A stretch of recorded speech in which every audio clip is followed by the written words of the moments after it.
Maya is 34, makes $47,000 a year, and has $0 in savings. Not $0 after bills. $0 after everything. Her checking account resets to nearly nothing every 2 weeks like clockwork, and she has done the math enough times to know that something is wrong. She just does not know where to start. Here is the part nobody tells you about starting from zero. Zero is not the problem. Zero is actually the perfect place to begin. Because at zero you have not made any of the mistakes yet. What I am about to walk you through is not a motivational speech. It is a sequenced, step-by-step map of exactly what I would do if I woke up tomorrow with $0 and had to rebuild from scratch. The order matters as much as the steps. Most people get the steps right and the order completely wrong, and that is why they spin in circles for years making progress that quietly disappears. Step 1. Stop the bleeding first. Before you invest a single dollar. Before you open a single account. Before you read a single article about index funds or compound interest, you have to find out where the money is going. Not approximately. Exactly. Most people believe their problem is that they do not earn enough. Sometimes that is true. But more often, money is leaving through channels they have stopped noticing. A forgotten subscription. A habit that does not feel like spending. A default setting quietly costing them every month. Spend the first week doing one thing only. Sit down with the last 60 days of bank and card statements and categorize every dollar that left. Not to feel bad. Just to see it clearly for the first time. You cannot fix a leak you cannot find. Step 2. Build a floor before you build a house. Once you can see where the money goes, you have one job. Get $1,000 set aside and do not touch it. Not $10,000.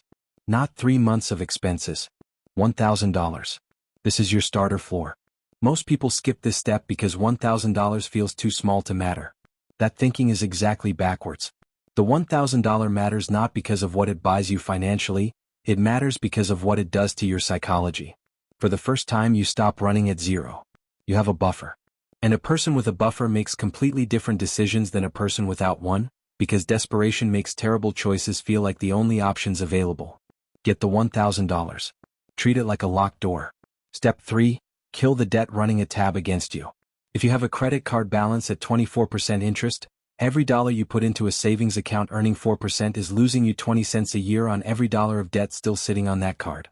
You cannot out-invest high-interest debt. Trying to build wealth while carrying a 20% interest balance is like trying to fill a bathtub with the drain open. List every debt you owe.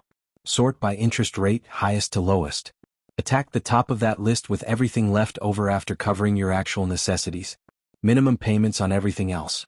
This is the avalanche method, and the math is not a matter of opinion. It is just arithmetic. Every dollar of 24% debt you eliminate is a guaranteed 24% return. No investment reliably offers you that. Step 4. Build the real emergency fund. Somewhere boring. Once high-interest debt is gone, build the actual floor.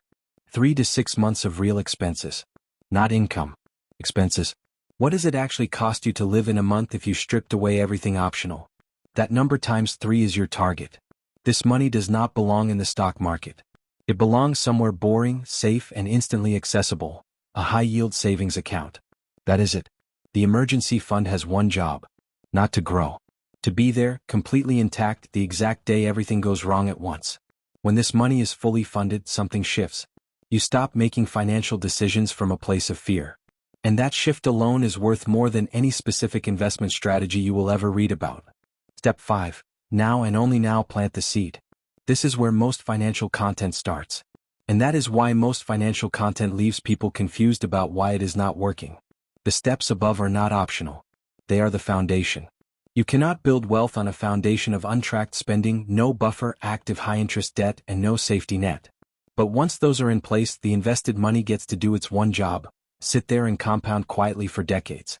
I would open a Roth IRA and put low-cost index funds inside it. Funds that track the broad market and charge almost nothing to hold them. Every dollar of growth in a Roth comes out in retirement completely tax-free. On a 30-year compounding timeline, that is worth an enormous amount of money. And I would automate the contribution. Not plan to do it when I have extra money. Automate it.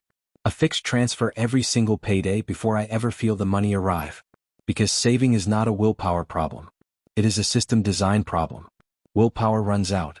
A well-designed automatic transfer does not. Step 6. Widen the gap relentlessly.